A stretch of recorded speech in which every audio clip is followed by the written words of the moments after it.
Inspector general Kamal Haasan Reddy గారి ఆదేశాల మేరకు ఈరోజు deputy director Warangal region, assistant director K Das గారు ఖమ్మం, అదేవిధంగా assistant director G Prasad Khammam గారు, వీరి యొక్క సూపర్విజన్లో డ్రగ్స్ ఇన్స్పెక్టర్స్ అయినటువంటి మైసెల్ఫ్, నా పేరు G Surender, drugs inspector Suryapet district, అలాగే K Someshwar drugs inspector Nalgonda, J Ashwin Kumar drugs inspector Yadadri Bhuvanagiri district, A Balakrishna drugs inspector Jangaon, J Kiran Kumar drugs inspector Hanamkonda, అలాగే CH Anil Kumar drugs inspector Khammam urban.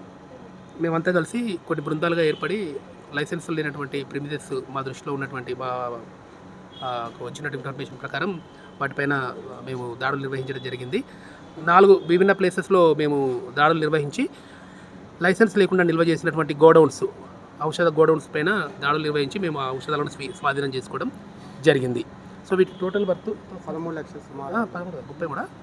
So nearly 33 lakhs worth of డ్రగ్స్ను సీజ్ చేసుకోవడం జరిగింది. వీటి ఫర్దర్గా మేము ప్రొసీడ్ అవుతూ ఉంటాం. ఇప్పుడు వీటి కోర్టుకి మేము వీటిని చేస్తూ నెక్స్ట్ ఫర్దర్గా మేము ఇన్వెస్టిగేట్ చేసి కేసు ఫైల్ చేయడం జరుగుతుంది అన్నట్టు.